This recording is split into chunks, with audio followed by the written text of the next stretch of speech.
My name is Rebecca Hart-Holder, and I'm the Executive Director of NARAL Pro-Choice Massachusetts.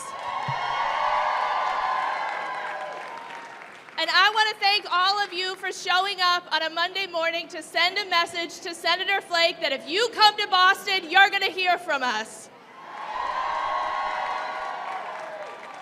We stand with survivors. We believe Dr. Ford. Brett Kavanaugh is not fit to be on the United States Supreme Court. He does not stand for women's equality. He does not stand for LGBT rights. He does not stand for the rights of people of color. He does not stand for labor rights. He does not stand for low-income people. And we are going to keep fighting.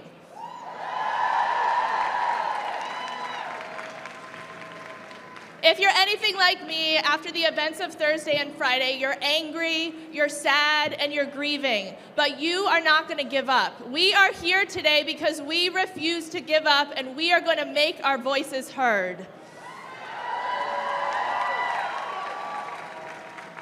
And so our message, loud and clear to Senator Flake, just over there, is if you come to Boston, you have to look us in the eye because we believe survivors.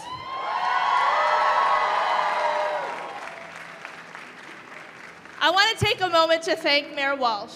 This would not have happened had he not made his team available to all of our organizations, NARAL, Planned Parenthood, the ACLU, and all of us who made this happen. He moved mountains to bring you all here today. Thank you.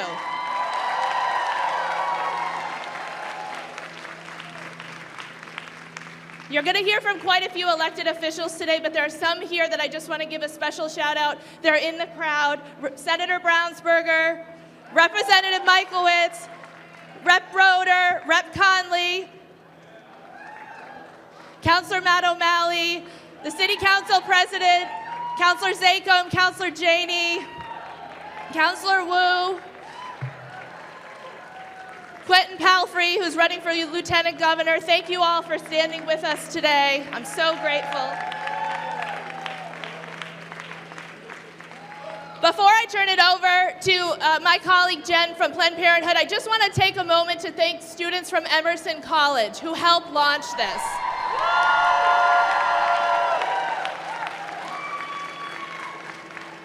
You're going to hear from elected officials, you're going to hear from survivors today, you're going to hear from nonprofit organizations, but it's the students who lit the fire.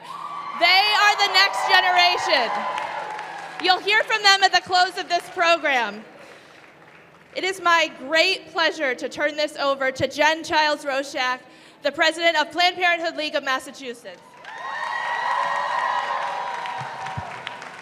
Well, thank you, Becca, and thank you to all of our coalition partners, survivors, Mayor Walsh, our other elected officials, and everyone who is here with us this morning. Watching last week's events unfold has been disturbing, to say the least. And after witnessing Thursday's hearing, it's clear to everyone here today that the White House and senators like Jeff Flake continue to advance this nomination. They will compromise the integrity of the Supreme Court. And let's not forget, Kavanaugh was nominated with the promise of overturning Roe v. Wade. He has already ruled to limit access to abortion and birth control. He has parroted extremist false information about birth control. And now we are seeing politicians try to rush his confirmation despite a cloud of doubt about his behavior, his character, and judicial temperament. And in Washington, D.C., and all across the country, survivors are outraged and want their senators to know that a vote to confirm Kavanaugh is a vote against the right to safe and legal abortion, a vote against those who access health care through the Affordable Care Act, and a vote to ignore survivors. Kavanaugh cannot be put into a position where he gets to determine the health and constitutional rights of women for generations. No one is entitled to a Supreme Court seat, especially not Kavanaugh.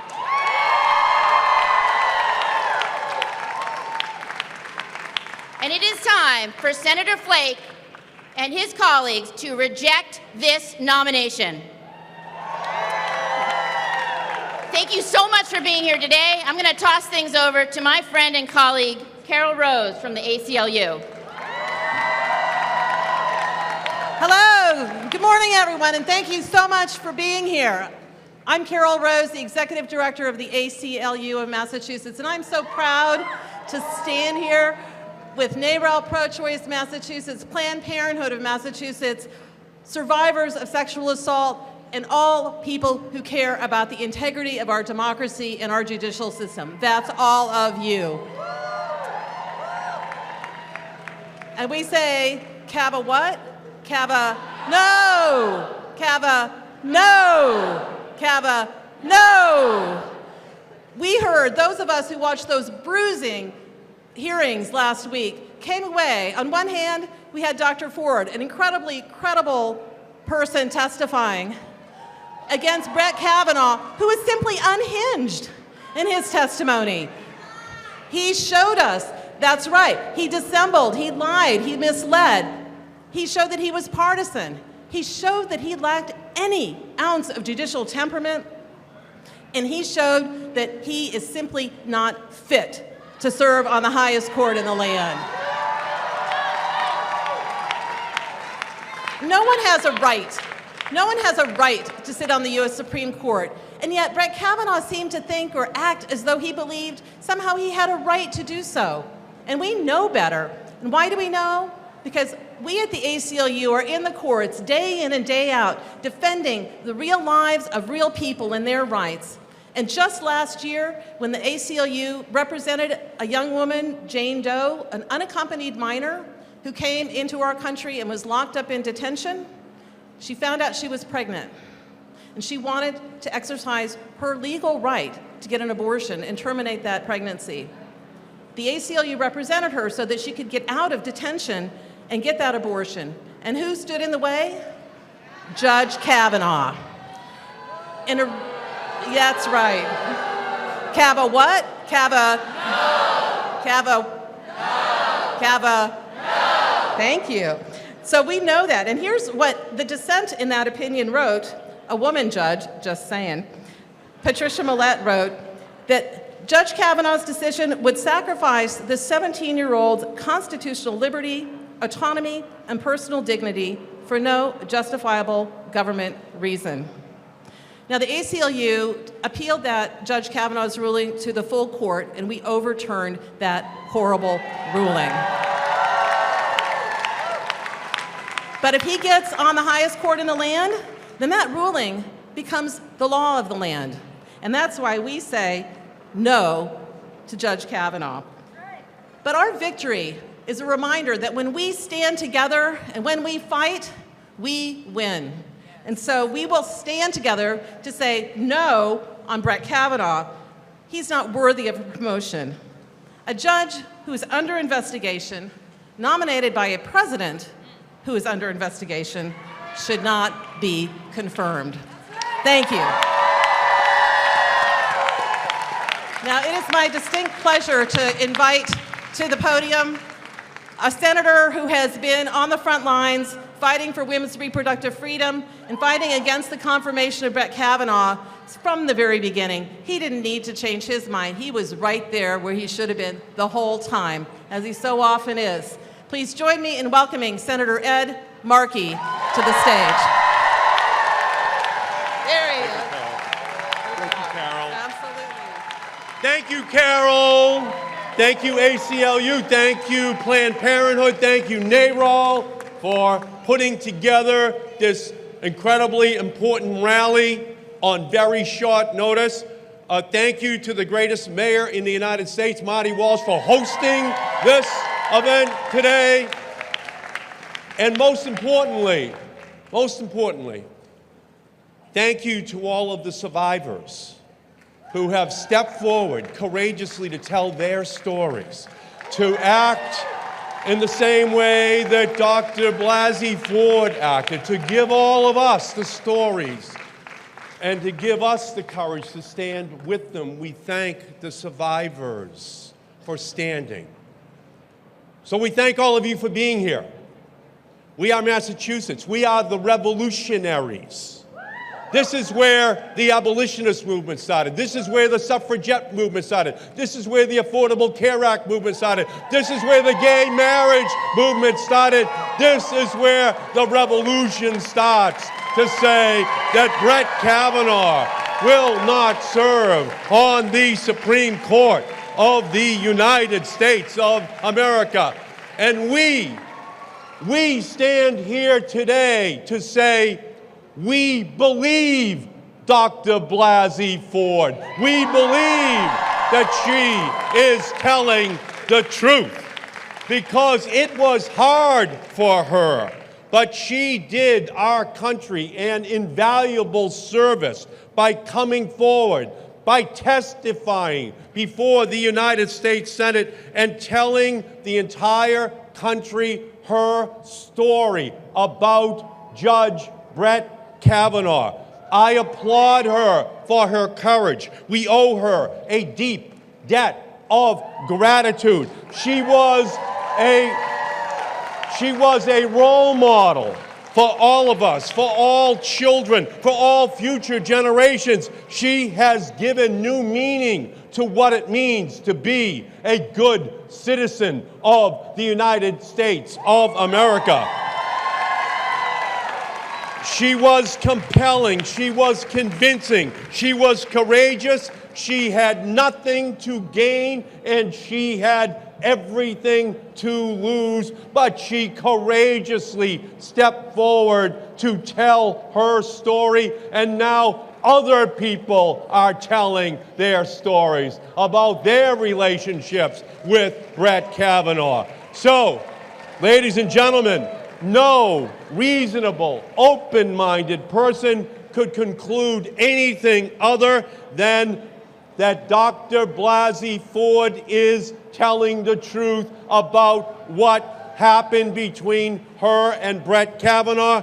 I believe her. I believe Dr. Ford. But what about the other side of the story? What about Judge Kavanaugh? After we heard Dr. Ford, it was Judge Kavanaugh's turn. And what did we hear? We heard anger. We heard belligerence. We heard evasiveness. We heard disrespect for Dr. Ford and her story. Judge Kavanaugh's evasiveness was surpassed only by his lack of credibility. And his lack of credibility was surpassed only by his lack of judicial temperament. Judge Kavanaugh showed exactly the kind of temperament that we do not want in a justice on our nation's top court. Judge Kavanaugh displayed the kind of behavior that you expect to see from a judge on the People's Court, not on the Supreme Court of the United States. Brett Kavanaugh is not entitled to a job on the Supreme Court. No one is entitled to a job on the Supreme Court, but the American people are always entitled to the truth about who is about to serve on the Supreme Court.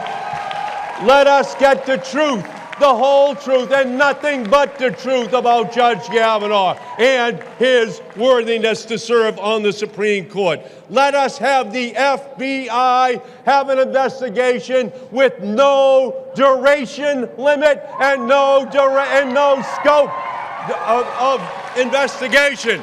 The FBI must be entitled to the right to have a fair, a complete, and a total investigation of Brett Kavanaugh and all of the other accusers who are now coming forward. Sexual assault has no time limit in terms of our ability to know about what happened to not only Dr. Ford, but anyone else who was abused by Brett Kavanaugh. These women have courage.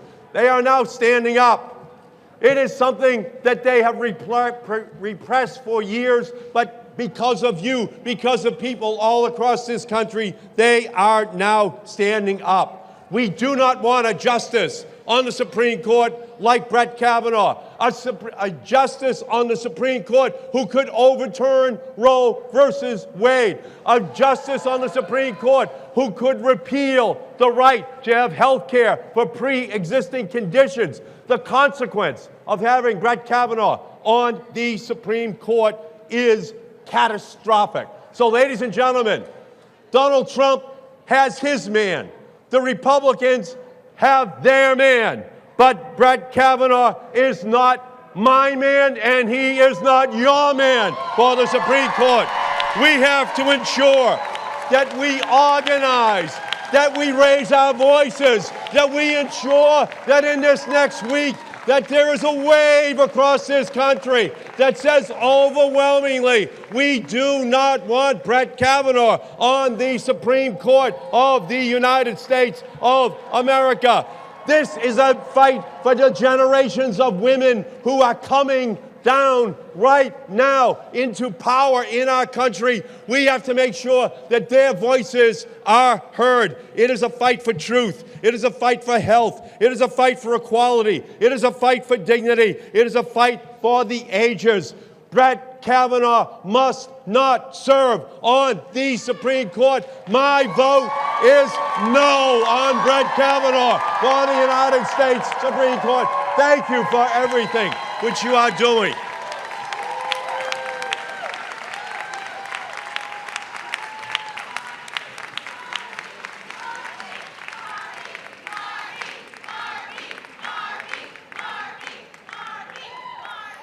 Good morning. My name is Delia Harrington, and I'm a survivor of sexual assault. I'm a member of Boston Area Rape Crisis Center's Survivor Speaker Bureau, and I'm a registered voter.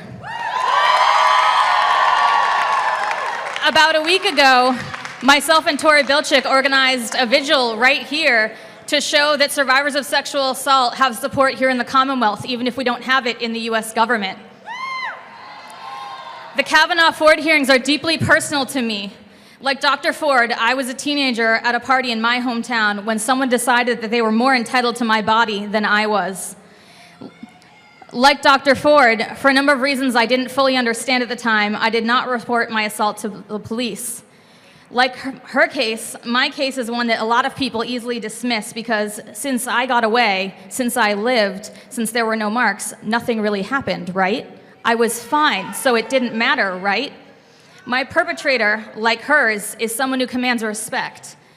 So he gets to go on living his life like everything's fine, and I've spent the last decade trying to figure out what to do with my trauma while I try to help other people piece together theirs.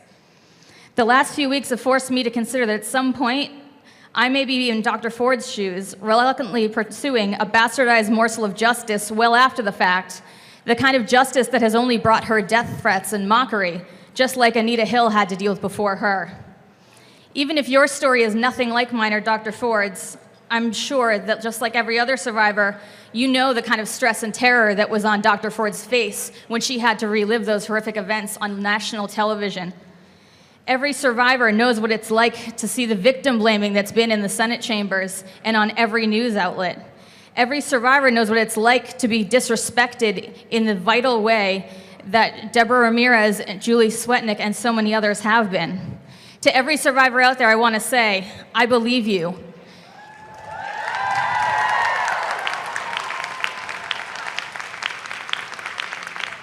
Your story counts, and you deserve to heal.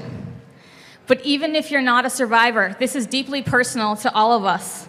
We all know what it's like to have a powerful man disrespect us publicly and then lash out when we dare to say something about it.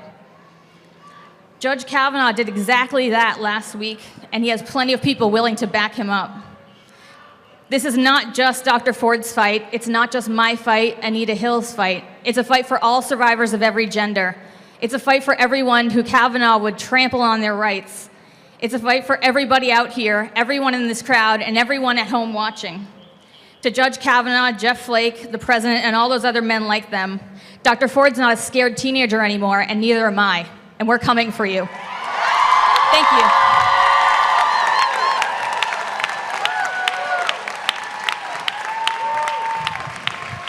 Thank you, Delia. How about a round of applause for Delia, who got up here and told her story that we believe, we support her, and we're going to stand with her. Thank you for coming to City Hall Plaza today. I want to thank NARAL, Rebecca for putting today together, ACLU, Jane Doe, and all the Planned Parenthood and all the other organizations that are here this morning. Thank you for putting this together today.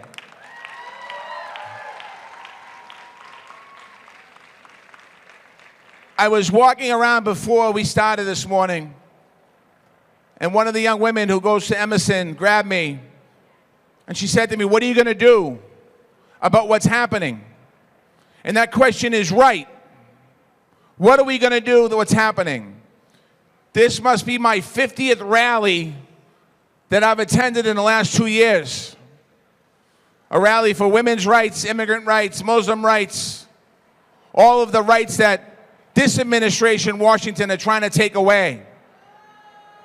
And we all know what's happening right now. And I want to say to the senator, not our senator, Senator Flake, I guess I want to say thank you for asking the question, but that's your job. That's your job. That's your job to vet the nominees sitting on that committee. That's your job to get to the bottom of anybody who's being appointed to the United States Supreme Court, because that appointment lasts for 30 to 40 years. That's your job to ask questions about an investigation. That's your job, and that's the Republican leadership's job to do. They did nothing special last week. There's nothing to thank them about. We thank them for doing their job. That's their responsibility. And I hope as the senator lands in Boston today and comes here to City Hall, the plaza, I hope he understands what Senator Markey talked about, that we're a city of firsts, and we're a nation of firsts, and that it's important for him to understand that he has an opportunity to do something really special at some point next week. Judge Kavanaugh, or Brett Kavanaugh, showed last week that he's not listening. There's no question about that. He showed us, and the Republican leadership showed us, that they're not listening either. They're not listening to the witnesses. They're not listening to survivors. And they're certainly not listening to the American people. The ruling of the United States Supreme Court, what's at jeopardy? We all know. We know workers' rights and voting rights and women's reproductive rights. And so much of our life is in the hands of the United States Supreme Court today. So to answer the woman's question who asked me earlier, what can we do?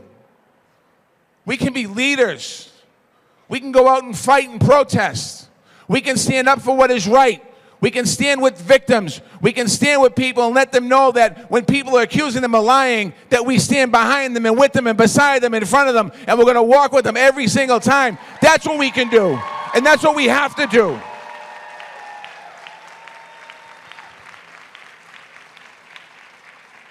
I want to just say to all my colleagues here today, and I can't mention them all, some of them were mentioned. I want to thank us because we stand together. We might argue and differ on issues, but when it comes to protecting people, we don't argue and fight. We stand together every single day, whether it's women's rights or immigrants' rights or survivors' rights. And I want to make sure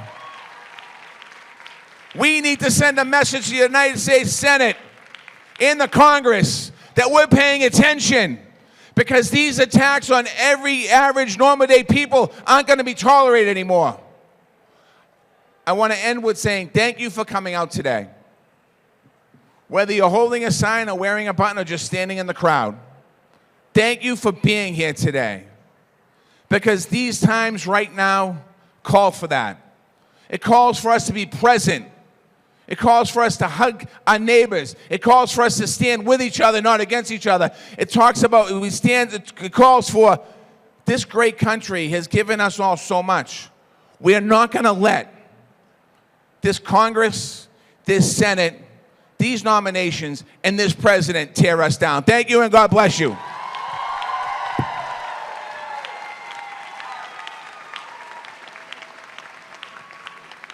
Good morning. My name is Deborah Robin. I'm the Executive Director of Jane Doe, Inc., the Massachusetts Coalition Against Sexual Assault and Domestic Violence. Our membership of nearly 60 organizations stands in solidarity with all of you and our statewide and national partners in marking this historic moment where our legacy and moral compass is in question. I also stand here as a survivor of sexual assault when I was a teenager. And to all of those survivors who are here today, who are listening, I want to say, we see you, we hear you, and you are not alone.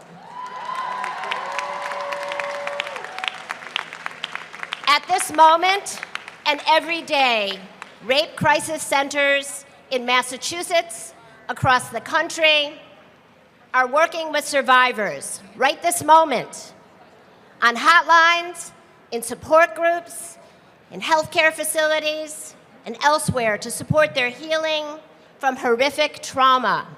We live with this every day. The epidemic of sexual violence is insidious. It robs us of our humanity and leaves a stain on so many lives. We are hearing from rape crisis centers here and elsewhere that there has been as much as a 200% increase in calls in the past several days. Imagine that. Some are reaching out for the first time to get support for a sexual assault that happened long ago. Others are calling for help and have been recently sexual assaulted amidst this national spotlight. As a state coalition, we witness the incredible work of these programs daily and know that they are being pushed to the limit, especially right now.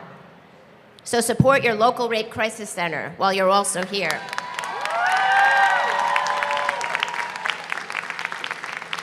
I am also here to remind all of us that sexual violence is not and should not be a partisan issue.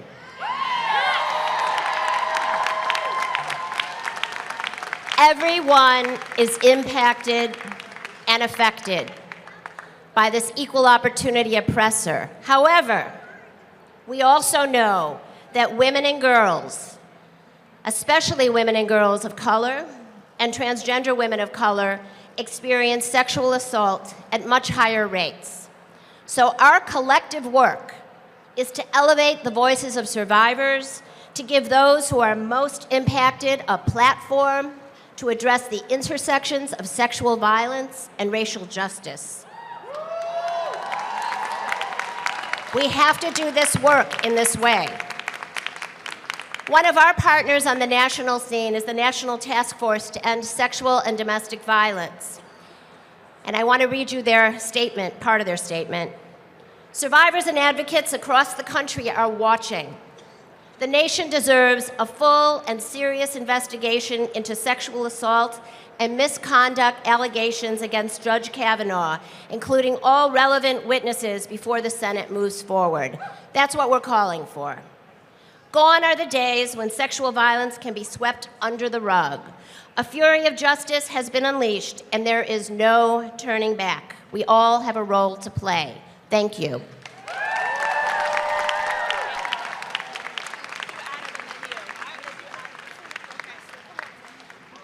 A few minutes ago, I got a text that there was someone at the Forbes 30 Under 30 event who wanted to speak, and I think this crowd is going to be excited to hear from Adam Ripon, Olympic medalist and activist.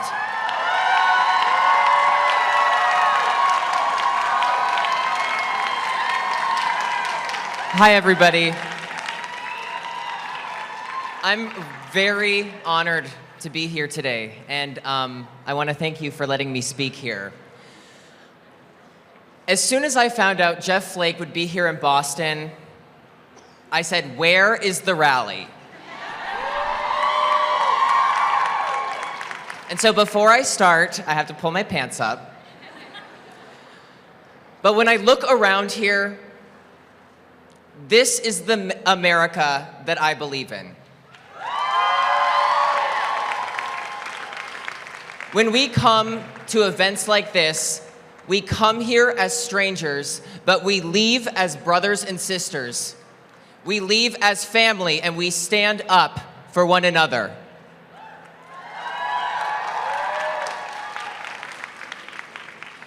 We need to protect safe and legal abortion. We need to stand up for victims of sexual abuse. And we need to call every single day and say no to Brett Kavanaugh.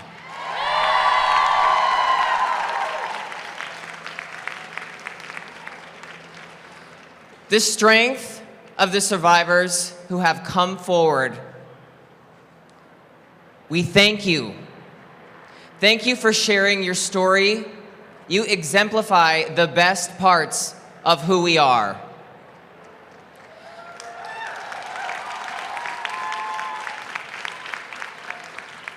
And as I'm here in Boston today, I look over to here, to where Jeff Flake is, and I say, Jeff Flake, please listen to us. Vote no on Brett Kavanaugh.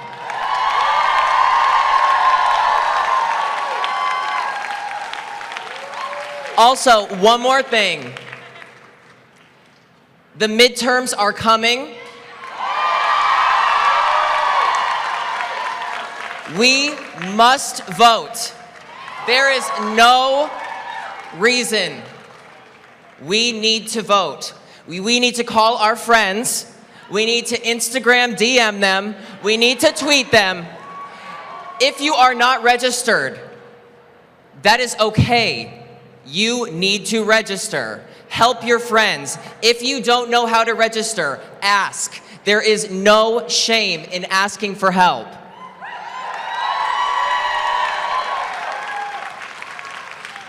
Because we want to be better than what's going on in this country right now.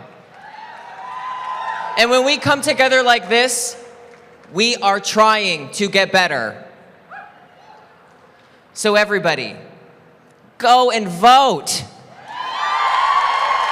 But before the midterms, no on Kavanaugh. Thank you.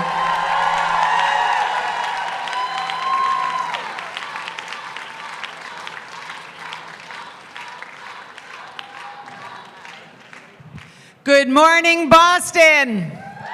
Come on. Good morning, Massachusetts. Can I hear you? Thank you all for coming out at short notice. Thank you so much. I'm Senate President Karen Spilka, and good morning. I just want to start out by asking, if you feel safe, you are a victim of sexual assault, or you know somebody who is a victim, raise your hand. It's practically everybody. I look out and I see such hope. Despite what's going on a national level, I look at you and I see hope. So I thank you from the bottom of the Senate collective hearts. Thank you so much. I have one question for Senator Flake, just one, and all of the Republican members of the Senate committee and of the Senate. Just what message are you sending our women and girls of America? What message are you sending them that every woman, every man or child who has suffered abuse and had the courage to come forward, you are telling them that their voices don't matter, that they are not valued members of our society, worthy of trust and respect. I hope for the sake of my children and my future grandchildren that we ultimately send the message, every single voice matters. And I'd like to speak to Senator Flake, because it is and always will be an incredible honor to be a state senator.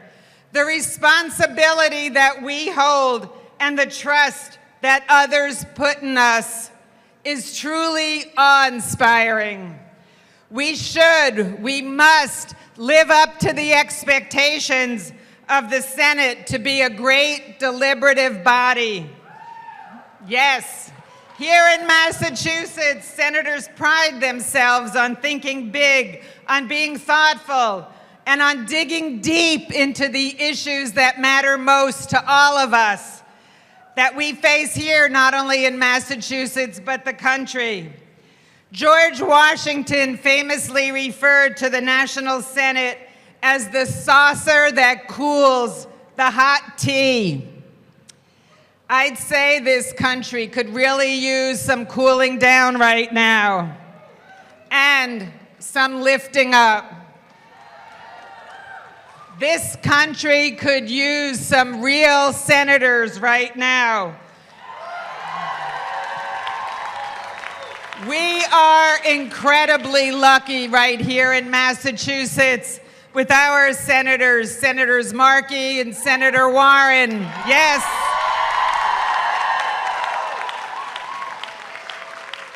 And they understand when we say, slow the process down, cool it down.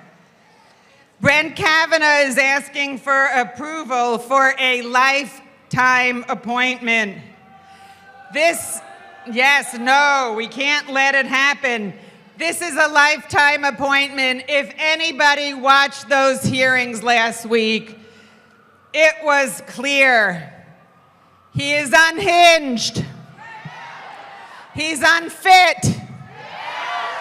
He's unaware. And he is unqualified.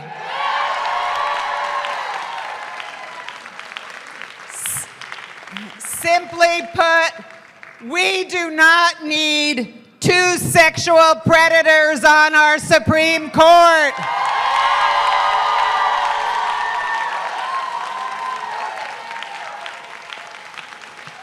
There's a long list of other candidates. I probably don't agree with them either, but it's time to disqualify Brett Kavanaugh and to move on. Senator Flake, vote no. Thank you.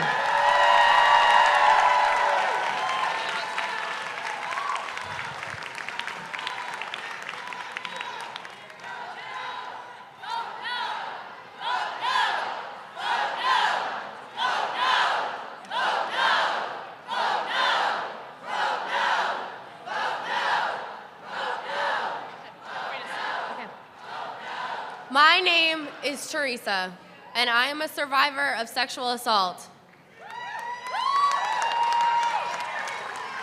I remember when I was assaulted, I was thinking, no matter how much better my life gets, it would be easier to be dead in this moment than to continue living.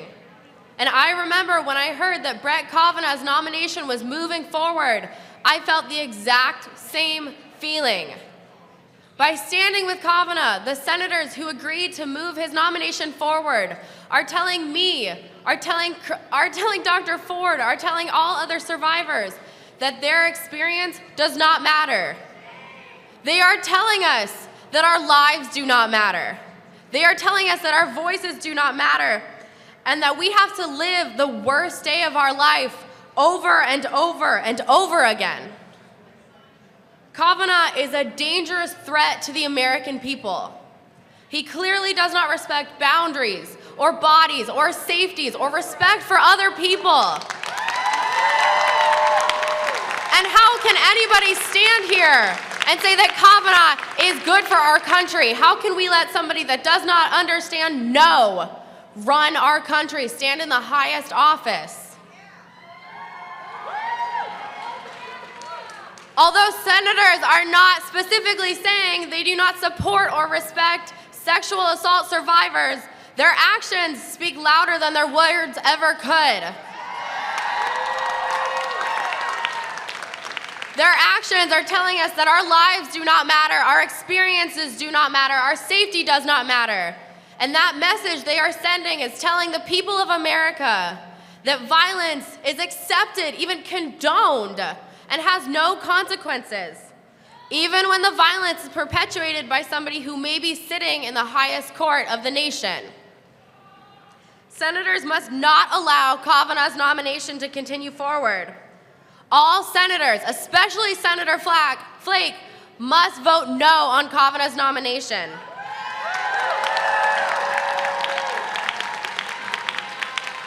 A vote for Kavanaugh is a vote against survivors, against women's safety, against basic respect for all human beings.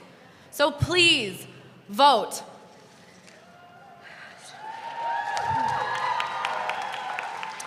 And just remember, to all of the senators out there who are moving Brett Kavanaugh forward in this process, survivors vote, women's vote, allies vote. And November is coming.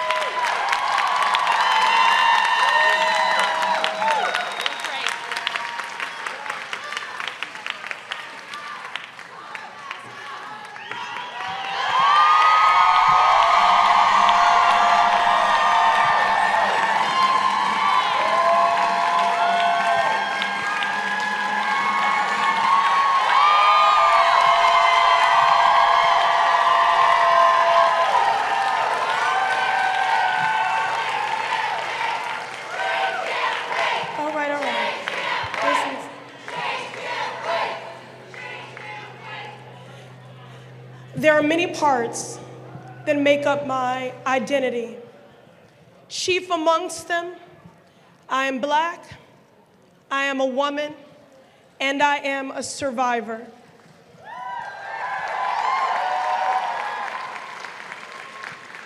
Now, I'll tell you the truth, as a woman of color who has a platform, I have been asked to not come off as outraged or angry for fear of being labeled as an angry Black woman.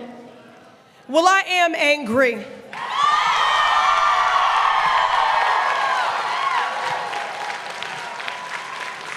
I am outraged because this is outrageous.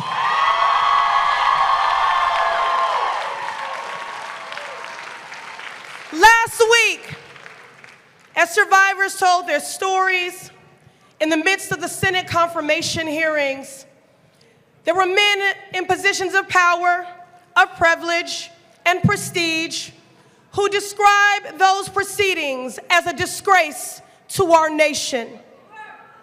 When the real disgrace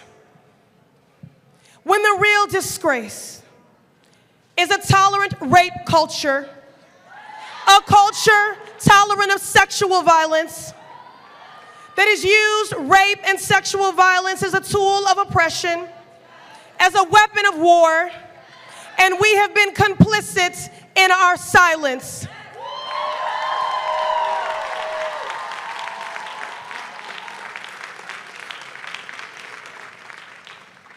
Our nation's disgrace is a violent history wrought with predators and perpetrators who tried to rob us of our voice, of our power, of our dignity, of our hope, of our joy. My friend D. Ray McKesson, activist of the Black Lives Matter movement, said that the abused and marginalized are not voiceless. What we are is unheard.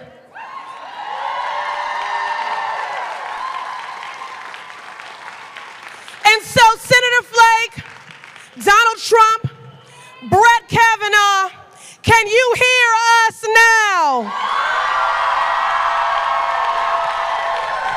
Look me in the eye when I'm talking to you. Can you hear us now?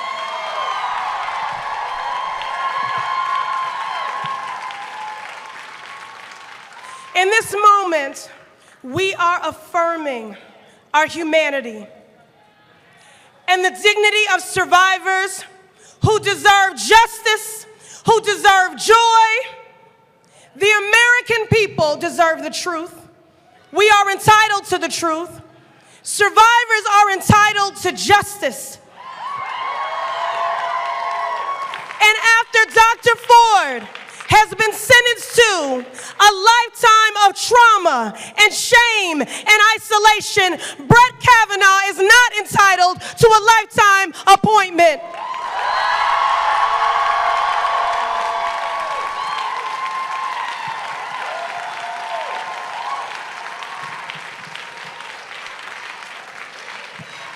So I just want to say to my survivor tribe, I'm so proud of you. Those survivors that confronted Senator Flake at that elevator, we thank you. We thank you for being citizen activists. We thank you for standing in your power and for liberating other survivors to do the same.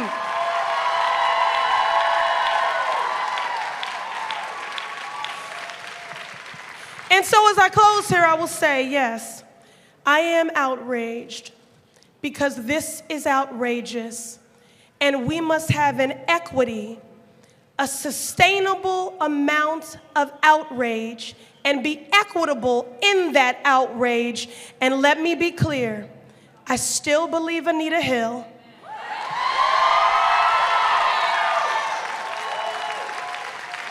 I believe the women of the Boston Fire Department. And I believe Dr. Christine Ford. Resist.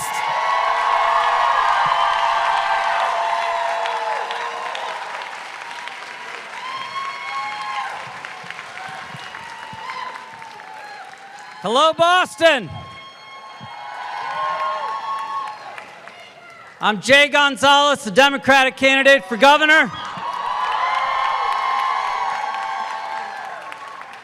And I am here to stand with you in support of Dr. Christine Ford, in support of the other women assaulted by Brett Kavanaugh, and in support of all survivors.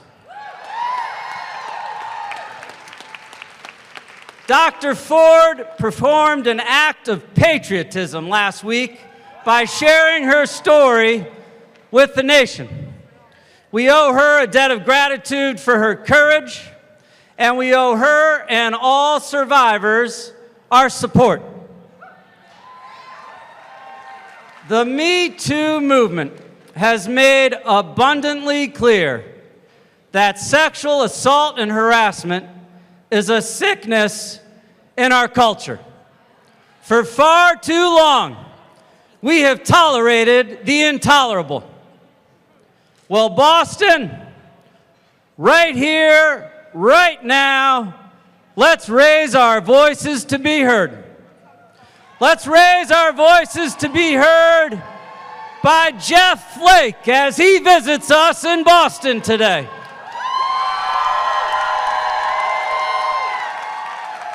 Let's raise our voices to be heard all across Massachusetts, all across this country, throughout the halls of the United States Senate. Let's raise our voices to be heard and say enough, no more. No more, no more, no more, no more. More, no more. And while it is critical that we raise our voices, it's also critical that we have public leaders who will stand up for survivors and forcefully speak out against sexual assault and harassment. We need public leaders who will hold those who engage in this horrific conduct accountable. And we need public leaders who will hold the employers and institutions that enable this conduct accountable too. And let's be clear. Let's be clear. If Jeff Flake and his Republican colleagues in the United States Senate vote to confirm Brett Kavanaugh, then the Republican majority in the United States Senate is complicit, and they are allowing sexual assault and enabling sexual assault to happen. They're enabling it. They'll be enabling it through their ignoring it, through their excusing it, through their turning to look the other way. Well, we cannot excuse it, and we cannot ignore it. Do you think we can ignore it?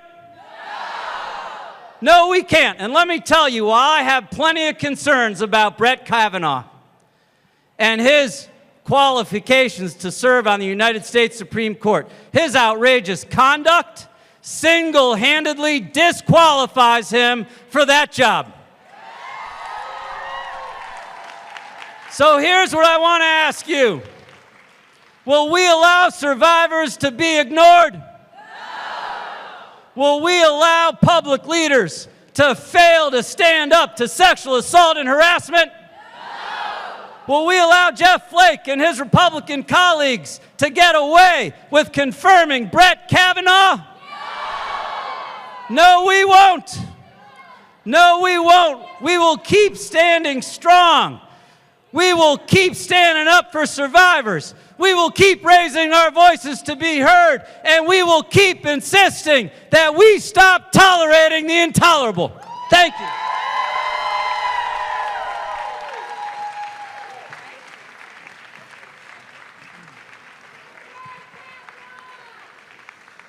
Good morning, everyone.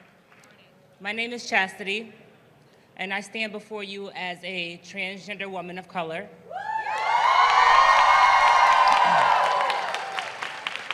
Who has survived not only domestic violence and sexual assault. I was told that what happened to me doesn't matter because I wasn't born a biological female.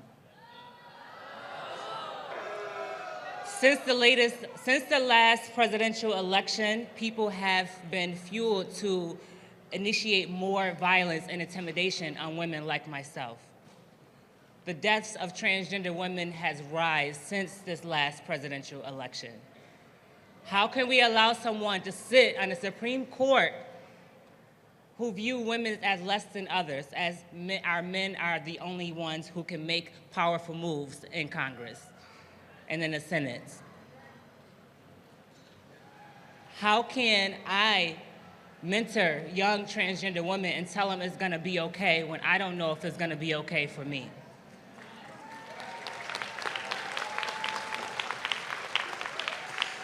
So I urge Senator Flake to take a look at his decision and the people that he will be impacting if he votes yes.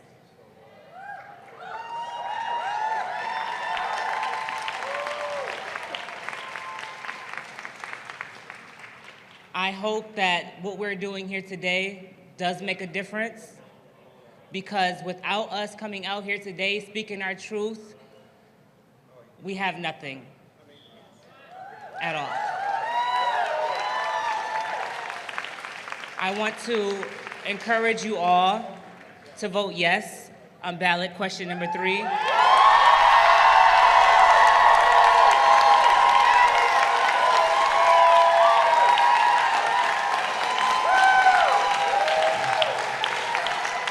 Massachusetts is the only state that I feel safe in because I don't have protections in any other state like we do here.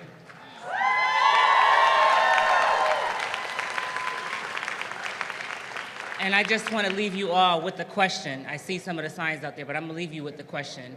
Where is Governor Baker? Thank you.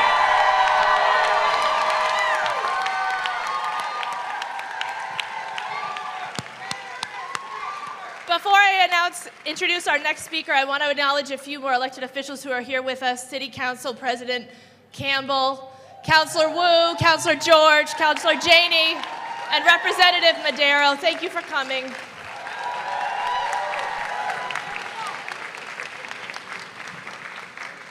I feel a little bit giddy to do the next introduction. It is my great pleasure to introduce Congresswoman-elect Ocasio-Cortez.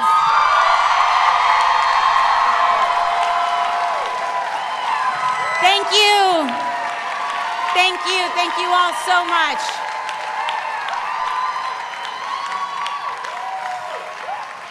Thank you. When I was a child, I was sitting on a fence in front of my home. A car rolled up. It was a beat-up old sedan. Was it blue? Was it red? It's hard to tell in a child's memory.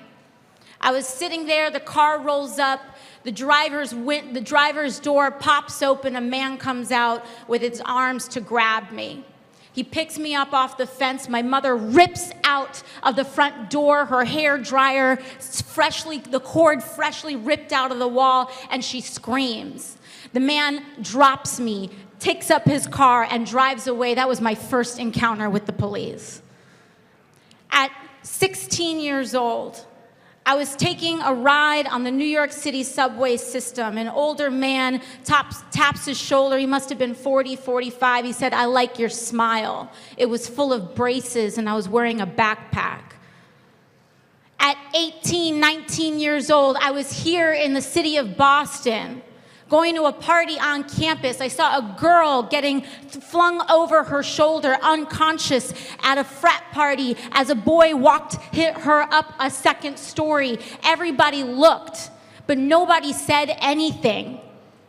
Years later, I was working as a waitress in a restaurant, and every woman I worked with, I shared and we commiserated our stories of sexual violence and assault.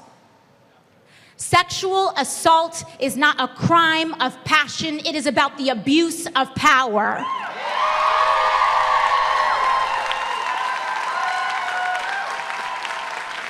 And that is precisely why it is one of the most serious allegations anyone who cares to be a public servant can be accused of. Sexual assault is about the abuse of power. It is always women who are marginalized. It is the young, it is the interns, it is the immigrant, it is the trans. They are always most at risk because society listens to them the least. And that is why a man believes that an elite education, a high income, and his rich friends can get away with sexual assault.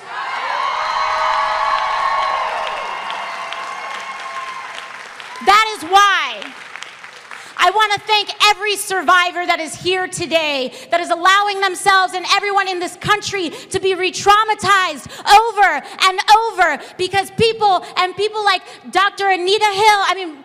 like Anita Hill and Dr. Ford have to sit there in front of panels of 11 men. Could you imagine if Brett Kavanaugh had to sit in front of a panel of 11 women of color deciding his fate?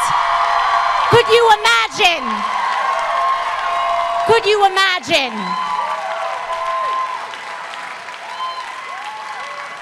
Could you imagine how he would say this is an injustice when really the opposite is business as usual? But with your help, and on November 6th, we're going to change it, because we're going to say that if you are going to continue your career aiding, abetting, covering, and being complicit in sexual assault, we will end your career by electing survivors to office.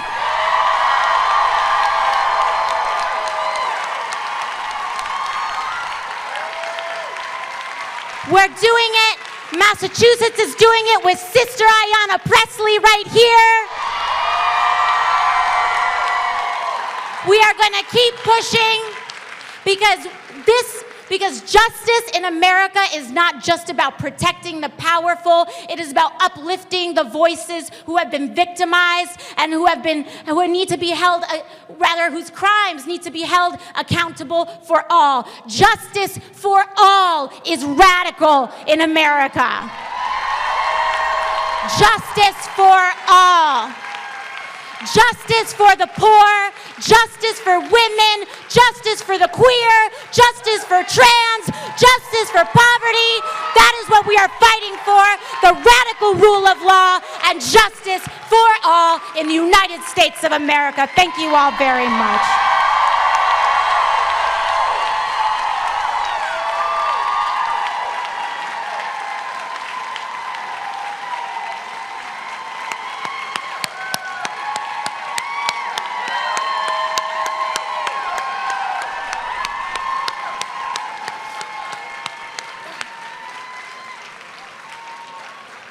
2 more speakers for you this morning. We're going to close it out with the students from Emerson College who started this all. Aaron? Where is Aaron? Come on up.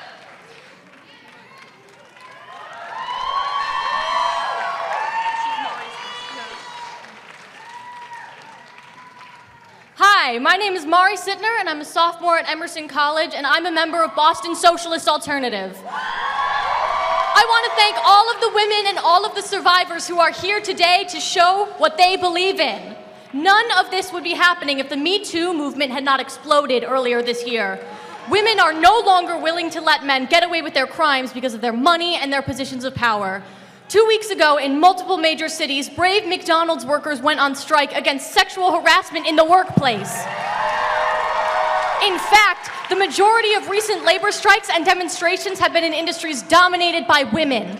Nurses, hotel workers, teachers, and now fast food workers. They are showing that Me Too needs to be more than just a hashtag. If we want to see real change, we have to take to the streets and to our workplaces and show that rape culture, unpunished sexual abusers, and sexism will no longer be tolerated. The uproar around this trial is not only a win for women, it is a win for workers and young people everywhere who have a stake in stopping Kavanaugh's pro-corporate, anti-worker politics from getting onto the Supreme Court.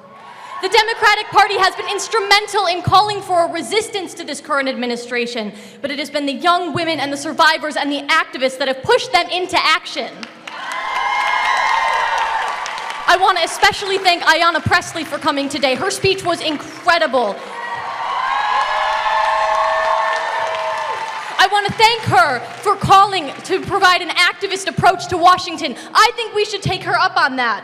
I think it's great that she's here. And I think that she and all of us should help to organize a week of major demonstrations and civil disobedience to stop Kavanaugh from being appointed. One protest will not be enough. We need a sustained movement to show Congress we are dead serious about canceling Kavanaugh. We must be clear. It is the movements of mass people, of ordinary people, that win progressive change. We can't count on anyone to build this movement but ourselves. Working class, young people, students, and women. That is what I, as a member of Socialist Alternative, stand for, and it is what we should all stand for. This movement did not start yesterday, and it does not end tomorrow. It goes on as long as we are willing to take to the streets and fight for it.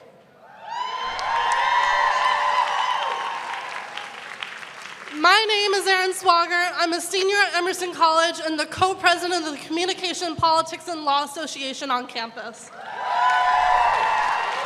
I want to thank everyone for coming out today.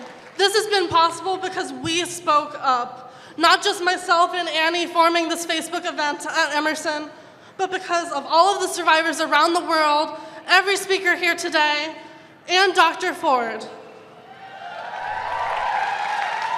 I am honored to be a part of this movement.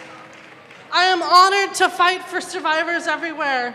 And I'm proud because what we started as a small, student-led protest at Emerson College has turned into this incredible, powerful crowd that's giving survivors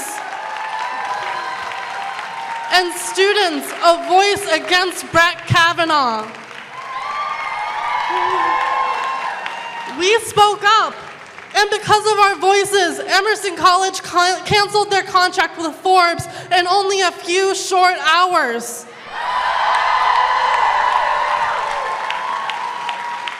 If that is possible, anything is, including stopping this man's confirmation to the Supreme Court.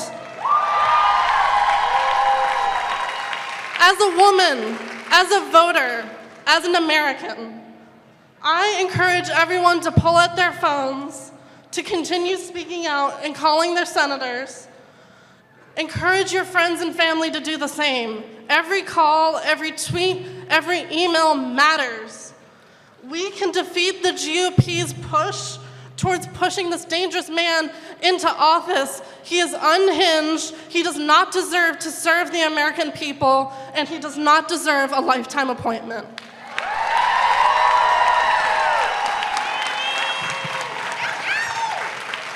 My name is Annie Noel, and I am a survivor of sexual assault. When I was growing up, I was told to watch what I wore, watch what I said, and watch what I did. To watch out for the shadowy figure in the dark alley that would grab me and rape me before I even saw his face.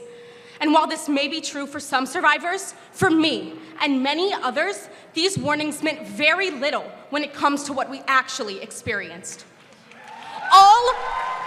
All three of my assailants were people I knew, people I grew up with, and people I trusted. And while my story is not Dr. Ford's, there are certainly elements that echo hers. A covered mouth, a Catholic all-boys high school with a cult of silence, and a confession that came too late. The way women and sexual assault survivors are treated in this country is unacceptable.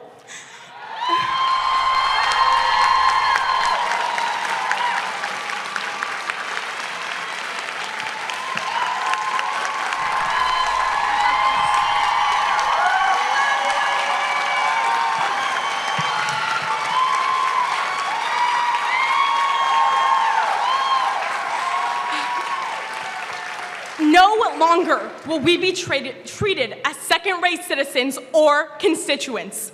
Time is up. I believe Dr. Ford, and most importantly, I believe every single one of you. So, I want you to take out your phones. If you know anyone in the states of Maine, Alaska, North Dakota, West Virginia, or Arizona, tell them to call their senators. Implore them to tell their senators to vote no on Kavanaugh. This man cannot be on our Supreme Court.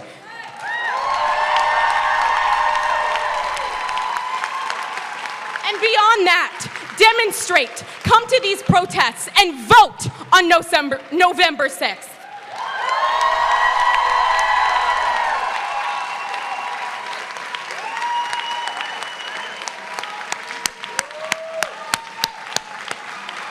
That's the future.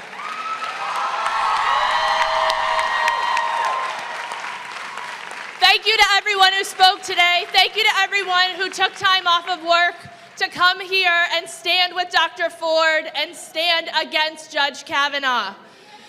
The Boston Protest Choir is going to come up and sing us out. Thank you for coming. Thank you for making your voices heard.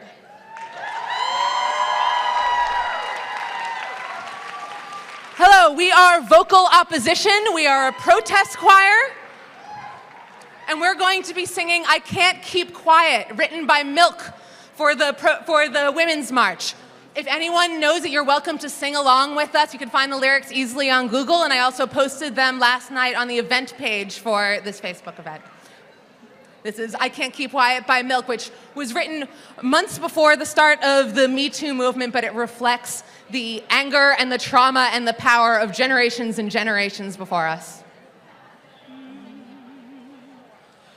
Put on your face, know your place, shut up and smile, don't spread your legs.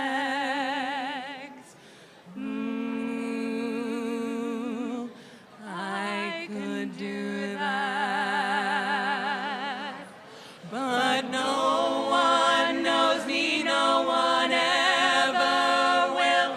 If I don't say something, if I just lie still, would I be that monster, turn them all away? If I let them hear what I have to say, I can't keep